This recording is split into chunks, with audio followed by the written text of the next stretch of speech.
Okay, if you're in a band and you're staying at the Motel 6 and you add a band member and now you're at the Ritz-Carlton, keep your issues to yourself. All right? You went from a Motel 6 in a sketchy part of town to a Four Seasons in the shopping district. Stop talking. 27 million viewers witnessed an unforgettable moment at the WNBA All-Star Game. But the press conference that followed sparked a major controversy, forcing the basketball world to take sides. Colin Cowherd, never one to hold back, unleashed one of the harshest critiques seen in sports media in recent memory, targeting Los Angeles Sparks star Kelsey Plum.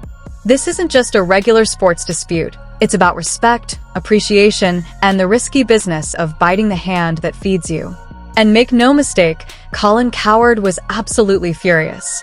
On Saturday night in Indianapolis at Gainbridge Fieldhouse, the 2025 WNBA All-Star Game was meant to be a celebration, a showcase of the league's top talent. Instead, it turned into one of the most tone-deaf moments in recent sports history. Well, it was a very powerful moment. We didn't, at least as players, we didn't know that was going to happen. So I think it was kind of like a genuine surprise. But the T-shirt, just United front, was determined this morning that we had a meeting for. And, not to tattletale, but 0 members of Team Clark were very present for that. But no, we were just... We had a very... that really needed to be mentioned. I'm trying to make a situation light, okay? But yeah, no, I think it was just all of us getting on the same page for the game. And we wanted to do something that was just united and collective. And I thought that it was a very powerful moment and got the point across. And, sometimes you don't have to say anything.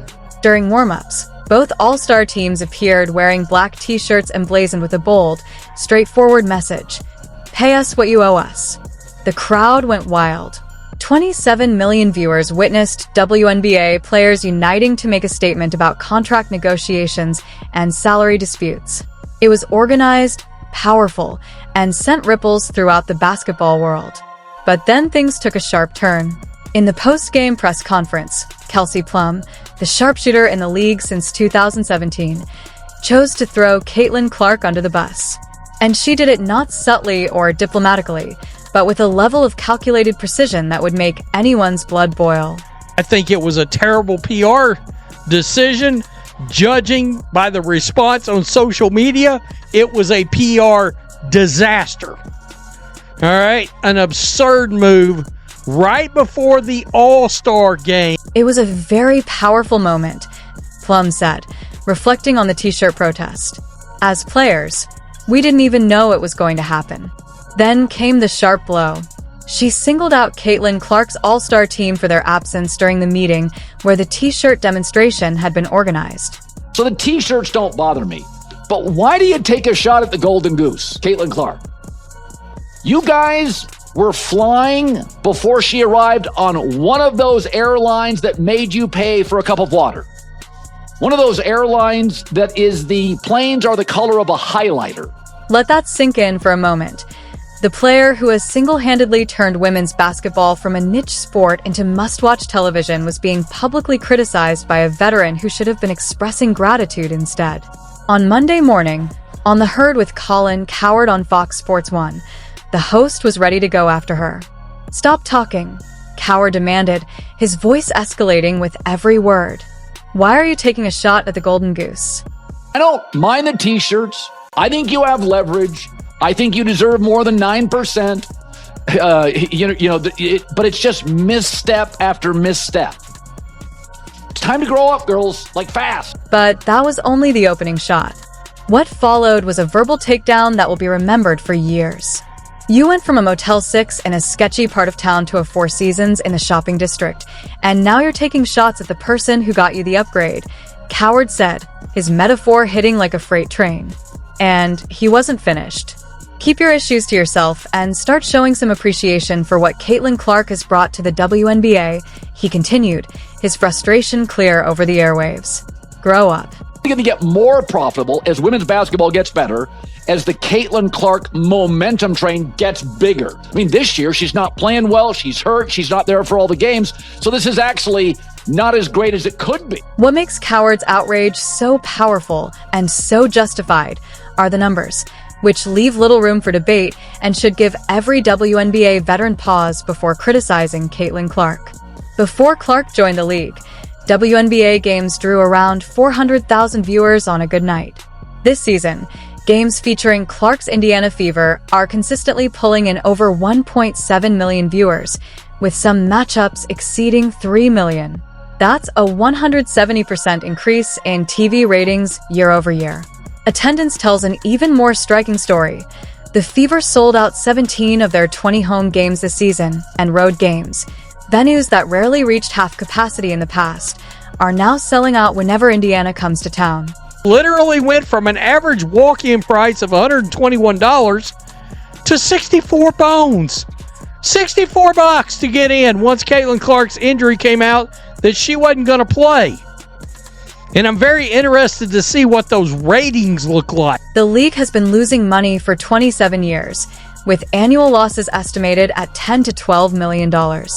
This year, for the first time ever, the WNBA is projected to approach profitability, and the driving force behind it has a name: Caitlin Clark.